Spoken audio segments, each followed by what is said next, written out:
Well, good afternoon, real estate fans. Here I am again. It's Alice, John L. Scott Real Estate in Southern Oregon, here with our Market Watch update, our end of the week recap of what's going on in real estate in Southern Oregon. And boy, have we had a real roller coaster week. So we're going to talk about the stats in a minute, but a couple of things I really got to point out to you guys.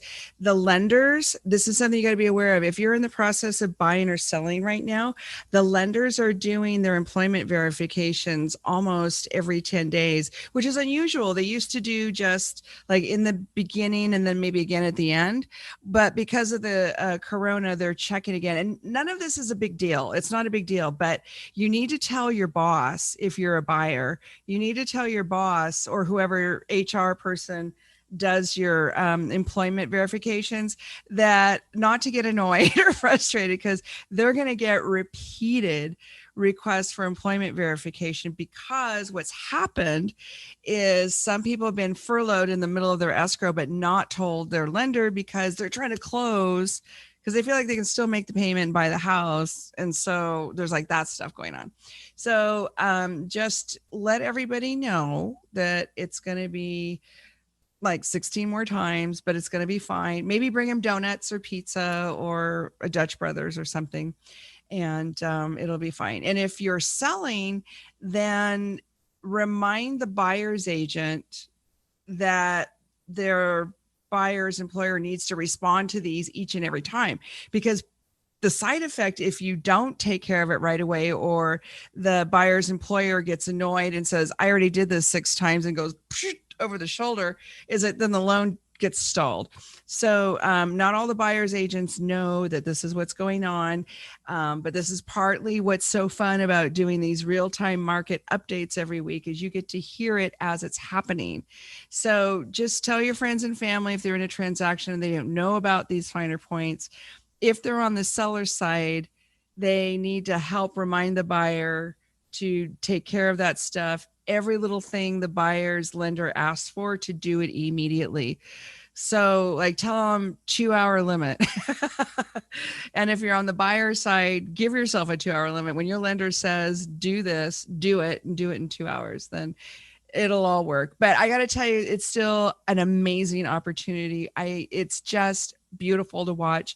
We have people selling their houses successfully. They're getting top dollar. They're getting amazing buyers. They're getting buyers that let them stay in their house 90, 120 days while they find another, or unlimited, right? So I've got yet another seller in escrow, unlimited amount of time for them to find a house, and they're going to find one. They're going to find one quickly. The last two, as we talked about earlier in the week, one found one in 3 weeks. One found one, I think, in 45 days, something like that, 30 days. So everybody just needs to take a breath and have faith that it's going to happen. And then boom, it does. But that's not how we're used to doing real estate. So different times, different methods, but the opportunity is so good. You just don't want to miss this. So please, please, please, if you've ever thought of selling your home, or you're thinking you might want to move in the next even 24 months, you're not going to find a better time. The buyers are super strong and super tolerant to help give you time to find another house. The market is good. The market is strong. Yes, we're in a pandemic. Yes, things are weird. Yes, there's tragedy happening simultaneously, but always in the middle of chaos and uncertainty is opportunity. And we're not being predatory. We're just trying to help our own friends and family make that next step successfully, and have some more security for ourselves. So just want to keep reminding everybody, if you've ever thought of selling your house, or you think you're going to move in the next 2 years, maybe do it now. I've got a neighbor in East Medford, and I went and talked to them a couple of weeks ago, and somebody down the street that I have in escrow is going to close in the next 4 weeks. And I said to them, I know you want this much money, but quite frankly, we have to wait for that appraisal, and I can't tell you anything because I'm involved. But if that appraisal doesn't come in, or it comes in really high, then you're going to have to make a quick decision, because this gal was thinking she wasn't going to move for like 18 months. But it's really good to have those conversations ahead of time. There's nothing wrong with calling me and having a 2-year plan. That's actually brilliant and awesome. So, but check it out. That appraisal came in really high. That appraisal came in so high. It's like, I am calling all the neighbors and going, look, you guys, we have a shortage of houses. This is, I can't tell them exactly how much it came in because I'm involved, but I can say, look, you get your house on the market. The second that it hits the market, we're going to have lots of showings, and this other one's going to close and show online at the new price, and it's your place is going to appraise. So anyway, it's really fun right now in that realm. And if you're buying right now, I know it's stressful and I'm sorry, but I'm telling you, if you have your ducks in a row, it's going to be fine. The other thing that's happening on the buyer side that'll give you an edge, we have more and more lenders not even doing the appraisal. It's like let that sink in for a second, because there's more and more lenders, because of the pandemic, if they do an online scan of the market and you're just like in there somewhere, they're passing it and they're not even sending somebody out. So that's going to be a game changer, because neighborhoods are going to start clicking up in value. And there is no third party to verify whether or not that was a good price. Now, that is not great for the buyer, because that means you're really kind of out there on your own making these decisions. You don't have the lender verifying whether you're overpaying or not. But right now, it means getting a house. It means getting it at an interest rate of like 2.7, which those of us older folks who we bought our first house at 11%. It's like, we just say run, don't walk, and get whatever you can, because you're just going to be super, super glad that you did. And your financial security for the future is going to be, more foundationally assessed. So just think about all that. Now, to the stats, because that's really why we're here. So a couple of quick things in Jackson County. This is a very interesting trend we have. We had 120 new listings, but we had 137 go pending. We had 95 close, but we had 46 cancel and go back on market. So if you add those, some canceled and gave up and some went back on market. So we had 36 go back on market. So in Jackson County, you had 120 new listings. You had 36 back on market. So you got to add those together. It's 156. But out of that, you had 137 go pending and 95 close. More than one were mine, by the way, of the closings.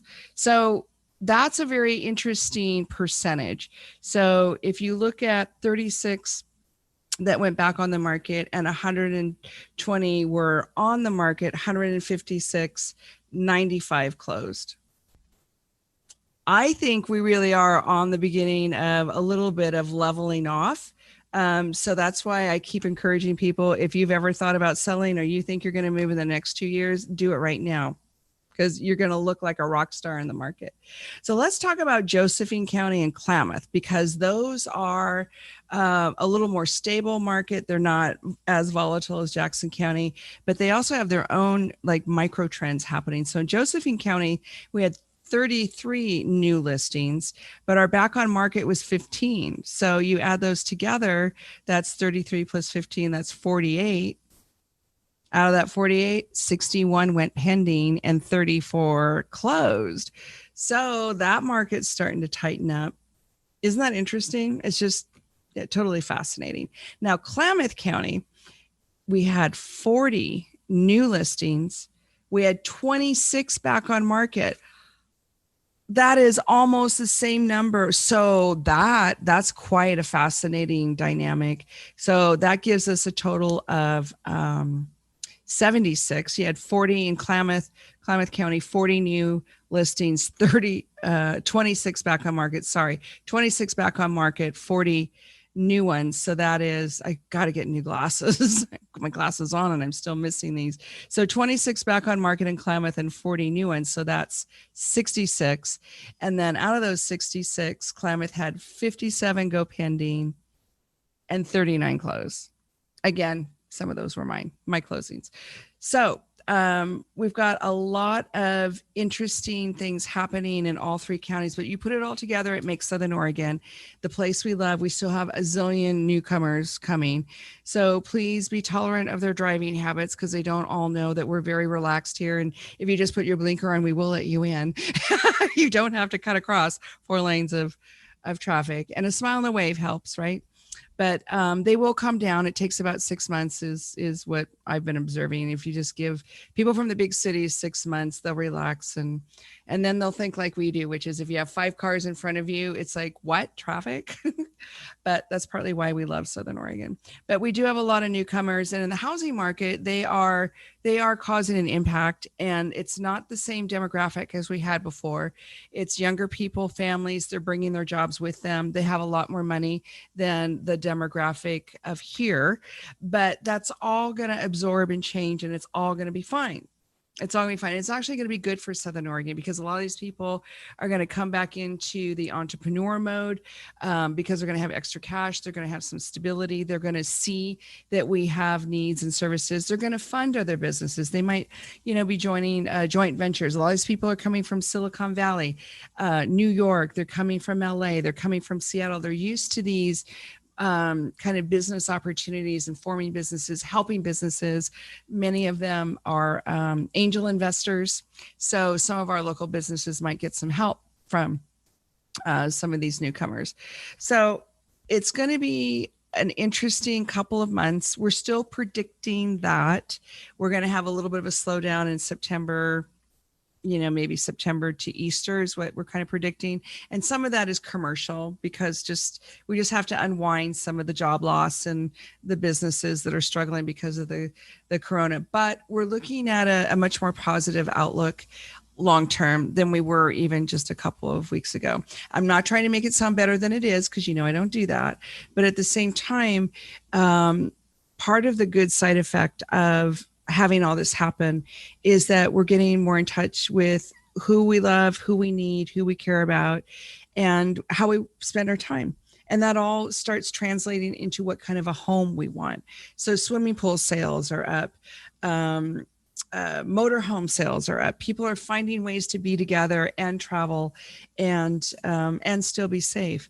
The idea of having a bigger house so you can have a room for schooling, a room for office, maybe 2 offices. Grandma's coming to live with a lot of families. The millennials are coming, but everybody wants their own space. So that is changing how people look at their properties and what properties they want. So if you are unhappy with your property right now where you're living, or you're a renter and you want to find something that you can own and work from and have a yard for your dog, that whole thing, give me a call. Let's talk about it. Let's put a plan together and make it happen. I think we've got several more months here of opportunity, but we definitely want to get stuff in the works so that you land at the time you want to land and have what you want. So you can reach out to me by text, by phone, 541-301-7980. Also, if you want to look at one of my beautiful listings, I've got one on Meadow Creek in East Medford, and it's going to have a virtual open house because I don't want to do open houses right now because I worry about that. And my seller's elderly, and I just don't think that that's necessary to have strangers in the house. If you want to see that house on Meadow Creek, it's absolutely beautiful and you won't be disappointed, but you need to make an appointment. We need to have a health questionnaire. You need to have gloves and masks, that whole thing. But in the meantime, my video crew and I are going to be there tomorrow, which is Saturday, August 1st. We're going to be there at 1:00 and we're going to be doing live stream virtual open house. So we want you to join us. You can ask questions. You can have us, back up a little bit and show a closet or something else, if you want to see something specifically, then we'll do that. So it'll be like you're there. And then if you like what you see and you like what you see online, because I've got floor plan, measurements, inspection, that whole thing, then call me. We'll make an appointment. The folks that live there are super flexible and pretty easy, to get your appointments in. So think about that. You can join us on Facebook and YouTube tomorrow live at 1 o'clock Pacific time. That's Saturday, August 1st. The address is 2590 Meadow Creek, 97504. That's 2590 Meadow Creek, Medford 97504. 3-car garage, single story, to die for backyard. It's a avid gardener's home, and those are just so fun to score. And it's been beautifully redecorated, move-in ready. It's just jaw-dropping, and it's just been price reduced. 425, which for that neighborhood is really, really good. So think about joining me online tomorrow, Facebook or YouTube live, 1 o'clock, August 1st. We're going to be doing a virtual tour, 2590 Meadow Creek. And in the meantime, think about what I said, these stats that we talk about at the end of every week. You're watching the market change in a historic event. This is never going to happen again. And you're watching it happen live as it's happening. And you're getting an update about what this means to you and your family and how you can benefit from it. And also you're getting forewarned how you can insulate yourself a little bit from what's coming next. And that's why we're here. We want you to be safe and smart consumers, and also still benefit from staying in Southern Oregon, enjoying Southern Oregon, and just being prepared. And again, sorry about the newcomers that are driving crazy. I don't know about you, but I've had so many California, Washington license plates just like zoom in front of me. And it's like, just give them a few months. They'll figure it out and they'll relax. They're just wound up. So be nice to your neighbors, okay? And in the meantime, have a beautiful Southern Oregon weekend. I'm Alice Lema, broker John L. Scott, Southern Oregon. Call me 541-301-7980. And we'll talk to you again next week. But have a great weekend. Bye now.